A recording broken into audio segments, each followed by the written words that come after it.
வணக்கம் ஃப்ரெண்ட்ஸ். நம்ம கேரளா லாட்ரிக்கான கெஸ்ஸிங் தான் நம்ம சேனலில் நம்ம பார்க்க போகிறோம். பார்த்தீங்கன்னா நம்ம சேனலை இப்போ தான் நீங்கள் ஃபஸ்ட் டைம் பார்த்துருக்கீங்கன்னா சப்ஸ்கிரைப் பண்ணிடுங்க, ஒரு லைக் பண்ணிடுங்க, உங்கள் நண்பர்களுக்கும் இந்த வீடியோவை ஷேர் பண்ணிடுங்க.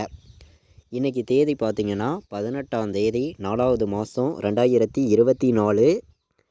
இன்றைக்கி பார்த்திங்கன்னா வியாழக்கிழமை கார்னியா ப்ளஸ் ட்ரா நடைபெறுது. 518வது ட்ராவாக நடைபெறுது. இந்த 518வது ட்ராவுக்கு நம்மளுடைய கெஸ்ஸிங்கில் ஸ்ட்ராங்கான நம்பர்ஸாகவும் ஒரு பெஸ்ட் நம்பர்ஸாகவும் 1000% ஸ்ட்ராங்கான நம்பர்ஸாக நம்ம கெஸ்ஸிங்கில் பார்க்க போகிறோம். பார்த்திங்கன்னா இந்த கெஸ்ஸிங் பார்க்குறதுக்கு முன்னாடி நாள் வந்த ரிசல்ட்டு என்ன அப்படின்னு பார்க்கையில் 0-20 ரிசல்ட்டாக வந்துருந்துச்சு. வந்த ரிசல்ட்டுக்கு நம்ம கொடுத்த கெஸ்ஸிங்கில் ஒரு ஃபுல் வின்னிங்கே கொடுத்துருக்கோம். நீங்களே பாருங்கள்.